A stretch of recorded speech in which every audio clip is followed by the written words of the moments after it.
Hello, you. Welcome to another episode of Adopted Geordies. I'm Andy J, and today we have a guest who you guys have been asking for months and months and months. A really special guest that we're going to get to in just a moment with myself and the captain, Rob Lee. However, that is not all for today's episode. We also, as you know, have two new members of the team. So we'll be checking in with our man down under, the Newcastle Brown Male, as he calls himself, Mr. Raoul Coley. He is going to do a Man City preview with a rival influencer. That's right, a Man City fan, but apparently he's big on the internet, and it's exciting to hear what they're going to have to say. Plus, our other captain on the show, Amber Keegan-Stobbs. Now, you haven't got to hear much from Amber recently, and we want to remedy that as much as we possibly can. So she is going to begin a new feature, Amber Analyses, where each week she will be picking a player from the squad, and she'll be assessing how they're doing through her eyes. So we'll be checking in on that shortly. Before we jump to our superstar guest, though, it does leave me to say this. Thank you, a huge thank you to all of you who have interacted with the show, whether you've left us a review, 5 stars, a subscription, a follow, shared with your mates, got involved on the socials. We see it and we really appreciate it. The thing with podcasts is it's a bit like buying strip for the club shop that you know you're doing your bit for PSR. Well, the thing is, we want to keep this podcast free for you for as long as we possibly can. We're going to try and stay off Patreon as much as we can and do as many free episodes as we can. But in order to do that, we do need a bit of currency back from you, and that is likes, reviews, positive ideally, shares, and just staying involved with the show. Whenever an episode drops, telling your mates, getting involved, we really do appreciate it. If you can do that, we can keep getting these out as frequently as we possibly can.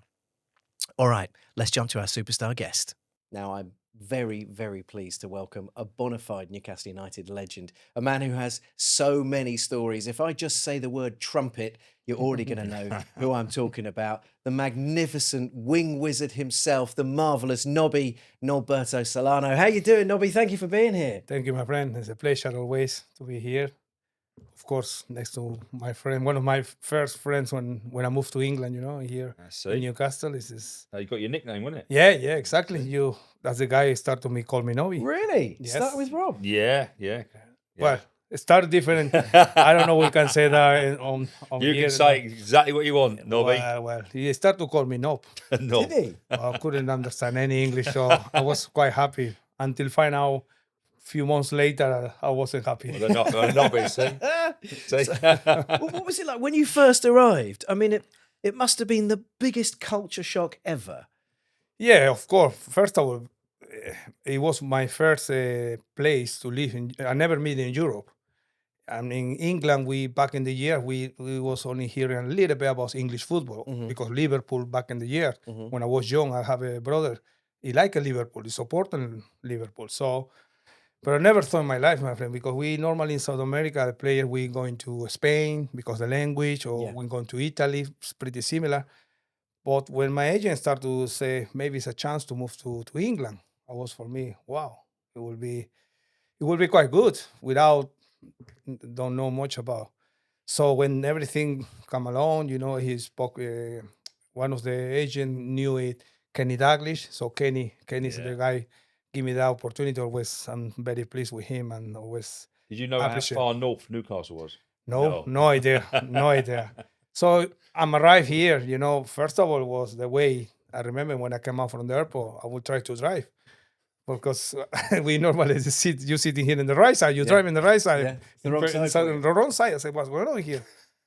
Remember George Taylor? Yeah, lovely guy, lovely George, lovely guy. God bless him. Yeah. But everything new. I moved straight away. I remember from the airport to one of the houses, the chairman, Shepherd. Freddie Shepherd have a beautiful house. I don't know, somewhere in the middle of the jungle, so much green here. Wow, it was quite shocked. At the same time, couldn't understand anything because Terry Mack and Kenny, Scottish, and Terry Mack talking scouting. Yeah. Wow. I couldn't not pick it up. I remember learning a little bit English in the school, but no chance. With this guy, no chance. But it was amazing. I was exciting, everything new. So when I met these guys the next day in the training ground, I was really impressed because straight away I like it because the training with the ball all the time. In South America, we used to all the time with the Finnish coach for like a 45 minutes an hour, warming up, doing things. But here is lovely. 10 minutes with the fitness coach, straight away, bang, kick the ball. Well, I met after a few months, I start to realize how big was these guys in here in this team, in the club, and how big was the club.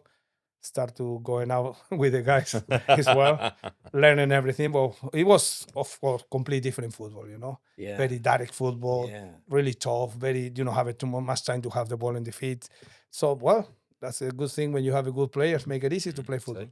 Because it was Boca Juniors you came from. Yes, I came from Boca Juniors. And so you actually hadn't heard of Newcastle United. Well, I heard because what happened is this guy was playing Champions League in the 96, around 96, and Tino Asprilla was here. Yeah, of course. So they start to, in South America, we start to follow a little bit the Premier League. Remember, some games start to put it on TV. Mm-hmm. When I moved to here a year later, every weekend was amazing. The game was on in all South America.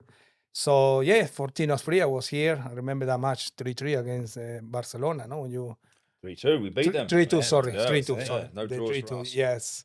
So, yeah, it was, we knew a little bit Newcastle. Well, like I'm saying, until I moved to here, I met him, of course, Alan, big names. Esteban Guibarcha arrived in the same time. He didn't play much in the World Cup. He was a winner. He was a World Cup winner. Yeah, he wasn't a big star of the World Cup. Yeah, No. yeah. He was a flop. Some players were look. He was a flop for I us. remember. He was successful, see? Wow. We got one right. Yeah. Yeah. No, well, it's a great. Honestly, I always say to people, of course, after took a little bit of while to adapt, because it was quite strange for me when I arrived into Newcastle. The first week you train him, but Kenny Dalglish is supposed to sign him, but Kenny wasn't in the training ground. I remember you say when I'm looking for a coach, I say it's Terry Mack, Alan, the other guy called Alan, I can't remember, and Tommy Craig. Alan. So I see all his assistant training, and after, what is the gaffer here? Yeah. He only arrived Friday before the match, and after, yes, well, probably he knew he would play and the few people, but the rest, we don't know what's going on. Just go into the match on the Saturday, and go in the suit, sitting in there. Kenny, I don't know, just arrived and pick up the team, yes, guy, blah, blah. I'm checking, looking, if I'm there, even in the bench, all right. So, yeah, it was quite different or difficult, maybe, period for Kenny, because he signed me, and after 2-3 months later, he was sacked. Yeah, that's right, yeah. So, yeah, well. Who did you make your debut against? Chelsea. The first match, my debut, when I arrived here, we played Chelsea away. We drew 1-1. Yeah, Came in the second half. Yeah. And after played the second game, I wasn't even in the bench. And, well, it was quite tough for Kenny. It was John Barnes in here as well, Philippe Albert, all big names, but they're nearly end of his career, It was quite tough. Yeah. Quite tough to know what's going on, how's working, because I came from Boca Juniors, Argentinian football, play regular football every weekend. But I knew I need to adapt into, even I was signed as a right back. I played right back in South America all the time, all my career. Blimey. When I arrived here, they pushed me a little bit. I was quite I don't happy. think you ever did I that was for us. really happy. No. Big decision, good decision, I said, because every long ball in here, I won't deal with these huge guys, elbows, pushing, no chance. But yeah, like I said, it was David Bat as well, was here. Hey, Batty, yeah. Hey, good team. player, and they even you play direct football, because it was more instruction for the coaches. But we were people available to play a little bit, we used to say, to make a little bit Most triangle. one-footed footballer I've ever seen, yeah. I don't think I've ever seen it. I don't think I ever saw him all my time I was He here. only needed one. Click with his left foot, yeah. Yeah. He was just Oh, no, standing, no just chance. standing. Outside of the right, inside of the Yeah. right, that's it, yeah. Never use my left foot. So when you first moved, Nobby, did you have a long-term plan? Did you think, I'm going to be at this club for 3 years and then I'm going to go back to Boca Juniors or go back somewhere else or try another country? Or did you think, let's just see what happens? I was quite easy all the time. I was easy person to adapting, to adapting into anything. My dream was, like I say, when I was young, say, I hope so one day play in Europe, any country in Europe. Like I said before, most popular for us was Argentina, Spain, Portugal, probably because of the language, Italy. But when I moved to England, was another thing was really impressive, the fields. The pitch you're training here is like a carpet. Yeah. We was surprised. We used to train it when we start playing football in Peru. There, honestly, the grass, it never grass. But yes, another things. But I really like it because the fans, people, because in the beginning when you arrive in here, it's so quiet, Newcastle, really, really quiet. You see, and but when you go into the matches every weekend, amazing fans, people like where is people came from? Because you can see in the midweek, you never see them in the street. I know the weather as well doesn't help it, but that's all things I say, okay, I really like it. I just carry on play. I think we feeling when you play most football, you play and people like recognize that, especially the fans, make it you stay. Yeah. Make it you stay. Yeah, Never yeah. try all the time speaking to me, no, I'm happy here. And the others, because I'm arrived here 2 years later, I have a 4 years contract. Yeah. Remembering when Bobby Robson just arrived into the club, give me another 4 years contract. So, listen, Gav, I have 2 more years. No, you want to extend your contract. So I was, when people make you feel so really, in South America, no happen like that. You sign in 1 year and you see what's happened after 1 year. But in here everything was honestly working really, really good. So you quickly created this lovely relationship with the fans, and it's how rewarding to hear you say it was because of them that you wanted to stay, because that's massive. You get some people that are staying because they're getting paid well or because they like going out with Rob or whatever, but actually the fans, Rob's just a byproduct. They're sticking around, but then of course your relationship with Sir Bobby was something that goes down in folklore. I mean, it was special, wasn't it? It was for everyone. It was a massive, big name. We knew we knew a little bit. I know a little bit about Bobby when he was in Holland, in the PSV, and he was in Barcelona as well. So that's what we needed. I remember that, and unfortunately, that few 2-3 years when I moved to here with under Kenny Laglis and the Ruth Cooley, it wasn't the best moment, for everyone. We have a very good player, but unfortunately, didn't see a team spirit or thing like that. So Bobby soon arrived. He's detecting straight away, and we start to get on better and better. And it was fantastic, honestly. Go out and after the match, go on the weekend, here in Newcastle, the fans come over to you. It's what we're asking for. Well, it was an instant transformation with Bobby, wasn't it? Wasn't it 8-0? 8-0 first game, yeah. Sheffield Wednesday? Yeah, 8-0 first game, yeah. It's a good starter. It's a great way to start. Yeah. And then it was, we were cruising from that point. Well, it was just so exciting again. Well, look Manchester United, what happened the weekend? Yeah. Sometimes it's reaction to players sometimes. Is that unfortunate that moments we like one when arriving here. Well, Rob wasn't here for quite a long time in the club, and the Ruth Gully wasn't, I believe, best manager. To look after this guy, not for them. That's why I was another thing was really on shock because the big names like him, John Barnes, Stuart Pearce, Philippe Albert, all big names. He started to treat man like this guy treat man like that with all the history. Wow, we don't have a chance. So was a scared guy to speak, or we don't know what was here.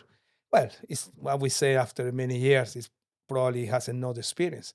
So Bobby looked like he'd been behind the doors and just checking everything, and he's changed straight away. Bill, he lied sometimes. He like Eli. Oh yes. Oh, son, I love you. I love you. I'm being Aston Villa. So yeah, well, he was a nice guy. He was a smart, experienced man, very great man manager. Yeah. And after he put the good players put in the pitch, and we probably back in this year if we was a little bit strong, maybe tactical, a little bit more instruction, probably we maybe reach a little bit something to win anything. Because was Arsenal flying back in the years, Arsenal, well, Chelsea, it was strong teams. And Man United, wow, best Man United. But there's always been competition in the Premier Oh, League. 100%. It's just about being better than them. If I'd said to you when you were, I don't know, 24, 25 years old, playing at Newcastle United, in 3 decades' time, you're still going to be living right in the heart of Newcastle. Yeah, would you believe me? Yeah, everything's come together. My kids born in here, Yeah, so little Geordies. So yes, I was working in Peru in the national team for 10 years. Like in 9 years, we qualified to the World Cup after 30 for many 36 years without being in the World Cup the last time. I was very lucky to working as assistant coach with Argentinian. My boss was Argentinian guy called Ricardo Gareca. It's not the Gareca play with Maradona in the Brazilian Gareca, no, so another Gareca, a striker. Well, he done so well, so I moved to him, was as part of the staff, and he was only 8 years we've been together there. So, and after, yes, carry on with the football, but my family is from here. Yeah. So that's the reason all the time It was come back. coming back. Well, let's talk about life after. I'm not just going to say life after Newcastle, because obviously that would include Aston Villa and the rest of it. We don't want to talk about other clubs. But life after you finished playing at Premier League level, you've been one of those guys that couldn't turn your back on football, were you? I mean, if I'm right, you actually didn't you still play at 50? No, No. no, my friend. I look like, but never. I was 35, 36 back then. No. You didn't- 50? Yeah, I thought 50. you'd gone and played. I only can play with 5-a-side, my friend. Maybe With my friends. maybe not. In that case, it's the Pakistan I find incredible. You're the manager Yes. of the Pakistan national side. Tell us about that. Yeah, well, I'm retired in 2011, as you been mentioned. Yeah.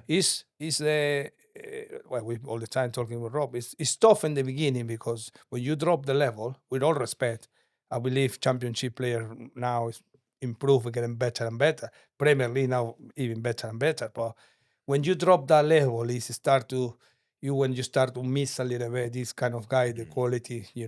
because you need to run more behind the ball and enjoy the ball. So that's when I moved to my last club was West Ham. Yeah. In the Premier League, and after got the opportunity to move to Greece. I moved to Greece with Nikos Avisas, was the center back, our mate. So another experience, play football, come back again, play football on the Sundays, 8 o'clock, 9 o'clock, nighttime, crazy. Here is perfect. You Saturday 3 o'clock or a late Sunday 4 o'clock. Yeah. But all things like that, and you drop levels, and after you start feeling more like you not really enjoy, because when you go championship or League One, something like that, it's really, really tough. But yes, sometimes happen. And when I remember I went back to my country, we won the league, and one of the bigger clubs is called Universitario, and come back again in 2010 with Nigel Pearson was at Leicester City. Yeah. Arrived in January. He signed me for Leicester for 4 months, I remember, and we wasn't to playoff, and against Cardiff we knock out, and after Nigel offered to me to stay another 5-6 months if you want to. I say, yeah, okay, Nigel. So I'm back to Peru holidays, and when I'm coming back, I wasn't reading in the news. Nigel Pearson moved to Hull City. He didn't tell me anything. I said, Nigel, what's going on? Yeah. Are you want me to stay at Leicester? Are you signing your contract? No, come with me to Hull City. So Brilliant. I was with him, Hull City. But like I said, after Hull City, moved to Hartlepool, League One. So more stay around here because I got the family, the kids are just little, I cannot move much around. So yeah, I try to play a little bit League One level. And but not really enjoy much, honestly. And it's the time when you start to feeling, when you wake up really tired, so here, Yeah. because it started to become so much gym, physios all the time. Back again, I mentioned before when I moved to here, after being 10-15 minutes, fitness coach, go play football, ball, and now it's like an hour in the bloody gym. So well, There's no ball in the gym. oh my friend. So yeah, but now then this side as a coach, it won't be easy. It wasn't easy to start at the beginning to be coach, to head coach. But I'm enjoying. Honestly, that's all we can do, my friend. We Yeah. born with the ball. I will die with the ball. Yeah. Yeah. Well, how is the Pakistani national my team? friend, it's a lot of work to do, my friend. It's a lot of work to Is do. it? It's because as the president get in contact with me, say John President, you take it over, and he knew one people in between, and yes, he offered to me this job. It's a national team, and but I told them I will help him. It's a long project because what happened in Pakistan football is the, I would say, the third place, because you got the cricket, you got the hockey, and football. It's a lot of good talent, but unfortunately for this young talent, they don't have they are no professional football. It's a very, very amateur football, still playing the yellow grass. So, But yeah, it's a massive challenge. It's just to be involved, Rob maybe will say we agree with me, stay at home all the time, sometimes. You should get Rob as assistant coach. I'd love Well, to see No, he's it's- still asking for too much money. It's too expensive. If you pay him, I gotta get payment. that. You just need to find him a Greg's. yeah, exactly. I do love a great Yeah, it was nice. It's a big challenge. So yeah, we get there. It's a lot of we have to searching for a lot of young talents because of England is a huge country. A lot of Pakistan people been moving around many years. So I got some players for like a granddad or parent, mom and dad. They're English. They qualify English and Pakistan at the same time. The good thing with Pakistan is you can have a two passport. You can have a British passport or you can have a Pakistan passport. So it's no issues. So that's why I need to find players. It's a lot of players, but low level division, like a League North, something League Two, something like that. So we'll see, my friend. If you are qualified Pakistan, my friend, to the World Cup or to any tournament, me and Rob, we take Newcastle. That's it. Nobby, how much do you get back to St James's Park? How much do you get to see the team, Eddie's new look 11? How much are you watching and following? Well, recently this club been amazing. I think under Ashley wasn't the best, Under Ashley, the owner, I didn't not have any chance. Well, I was all the time around here, but now the club will be fantastic to us. Well, Rob, they always want the ex-players to come to watching the matches, to be like a hostess a little bit, like ambassadors, Yeah. It's lovely, very nice. The club, people like you say, even I'm not playing. When the last time played here was 2007. People still remember, like only a few weeks ago. Haven't played, but it's lovely. The club being fantastic. They're doing all right. Eddie, I will say, Eddie's still doing the job. Probably when you have a new owners, you need a guy to be a little bit consistent. I mean, for Newcastle to win the league will take a little bit. I hope so. Will be as soon as possible. But to reach that opportunity, it won't be easy. But I think Eddie is steady. He's a steady manager. He still keep the team in the Champions League spot. So, but I hope so. Newcastle need to win a very important trophy. That's only this club missed that. Yeah. Like, well, they've got the Carabao Cup. I mean, that's a pretty great start. Yeah. That's the beginning. But I hope so. They do something more special for the fans. Win the league here. Wow.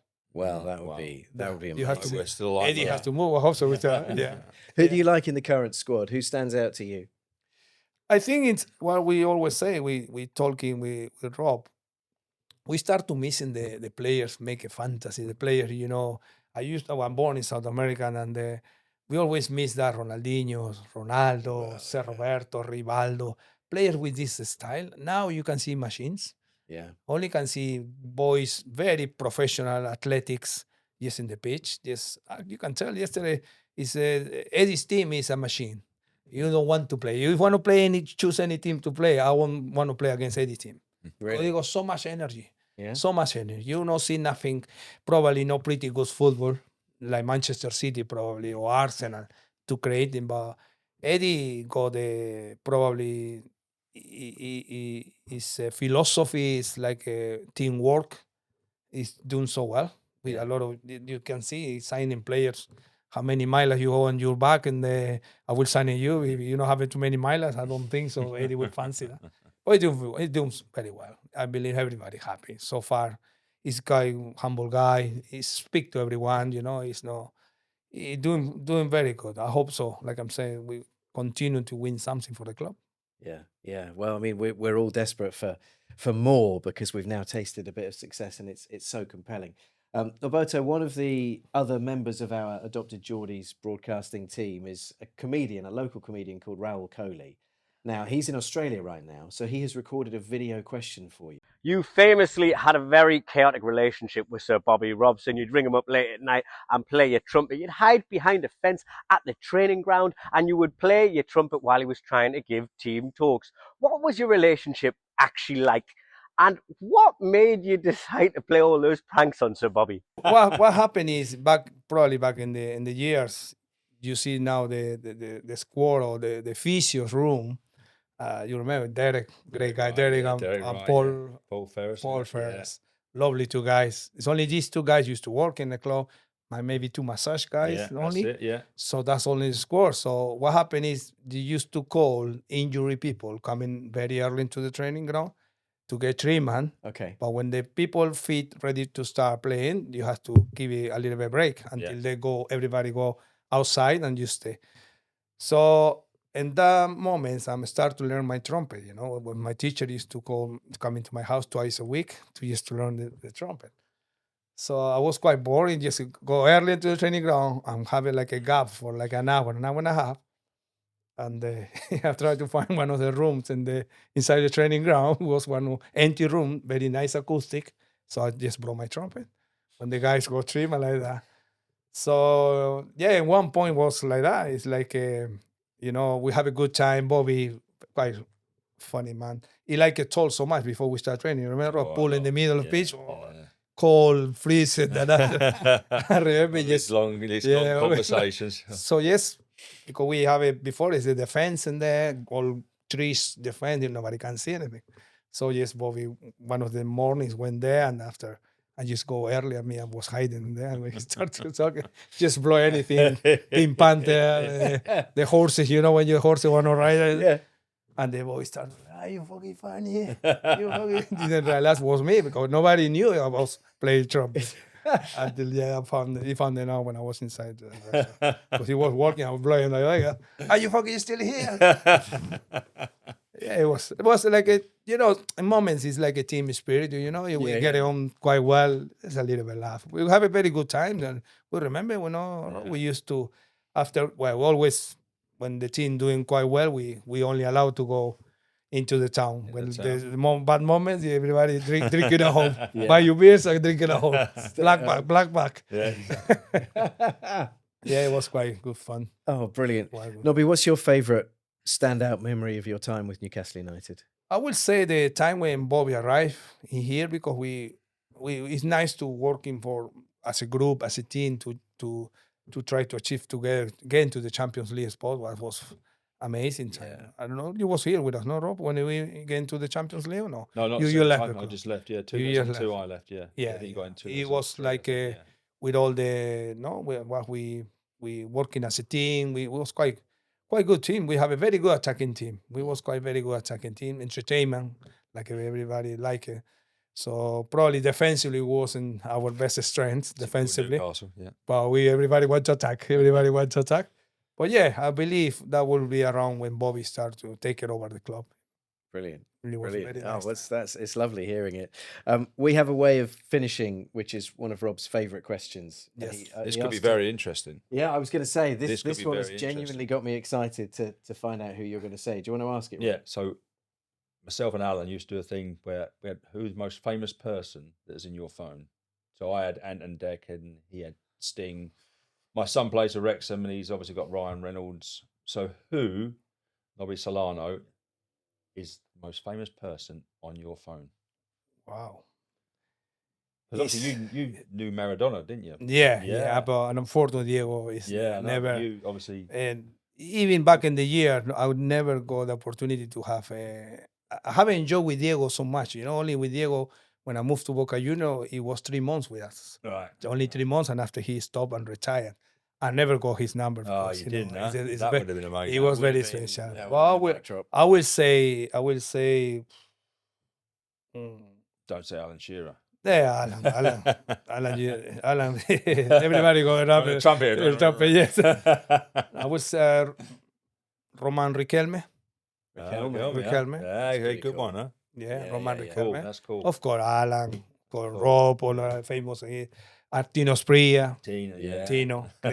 You still checking with Tino? Yeah, well, I never play with. I all the time play against Tino. Yeah. But I never played. Just only met Tino when I knew he played here in the national team when we play against matches. And after when he started to come to Newcastle to visit, and then we start to get on. It's crazy, man. Crazy. Man, huh? He's a lovely guy. There are some legendary stories about your partying heroics, Nobby. Do you want to share anything, or should we keep parties? That? Yeah. What happened is, like I said, we used to have a nice barbecue moments for the team. I like to cook. I love cook.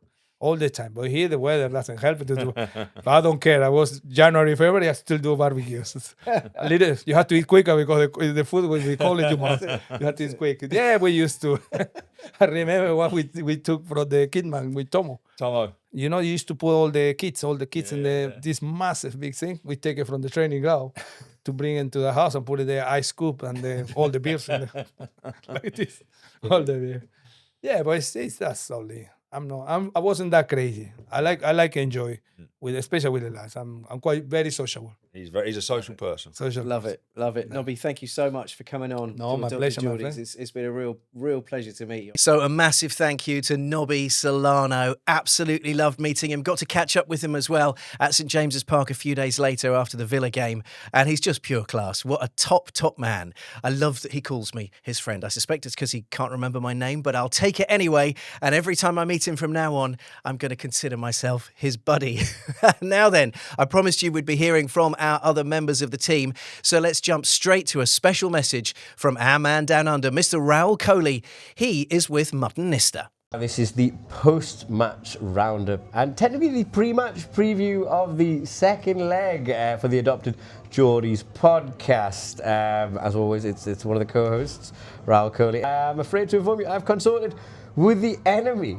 You'll know the gentleman to the left of me. It is Jason Hackett, the prime Muttonista. Jason, how are you? Very, very well, thank you. Well, I'll say when you watch a Kevin Keegan managed side, you get your entertainment, you get your value for money. I mean, maybe it's not. I mean, I remember he said as England manager, I'm not the man to get you a 0-0 draw in the Ukraine, but when I go to the stadium, I don't want to see a 0-0 draw. And we off camera, we were talking about when he was Newcastle manager, the guy who basically symbolised all of this attacking play, Philippe Albert, who would supposedly be an defender, but would end up down the other end of the pitch scoring all the time. Well, he'd either be at the other end of the pitch lobbing Schmeichel, or he'd be in hospital. He's a unique character, was Philippe Albert. That much is certainly true. I mean, you up in the gods. How do you feel? I mean, you must have done that walk I know you've done that walk quite a few times. How do you feel the away fans being up there? I'll let you all into a secret. There's a lift you can take to get No way! Not! This is part of the reason why I always say that Newcastle away is my favourite domestic away.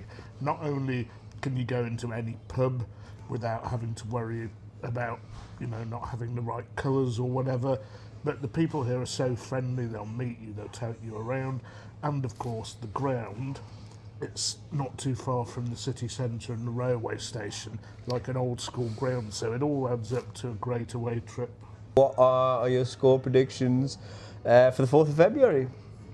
I think it'll be 1-0 to City in the return leg. I can't see Newcastle getting the 3-goal victory.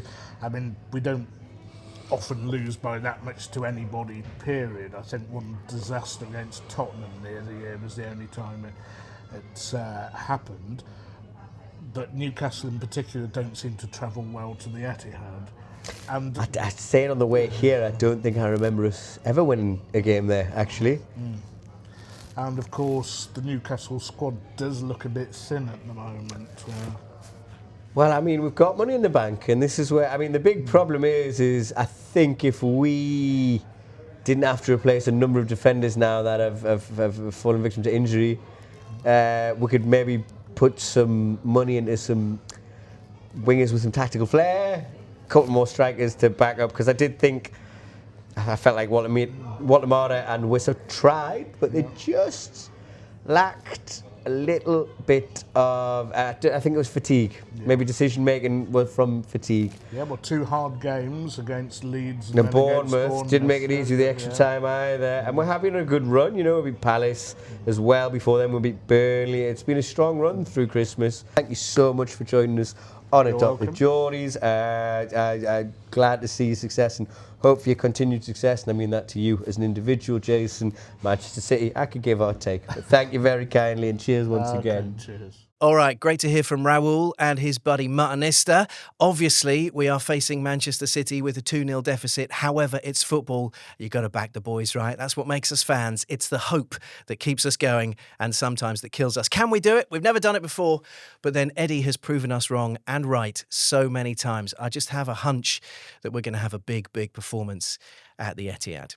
Now then, it's time to go and catch up with our other captain on Adopted Geordies, Amber Keegan-Stobbs. She was the captain of the Lasses for a long time. She now plays for Durham, and she is going to cast her professional eye over a member of the squad each week.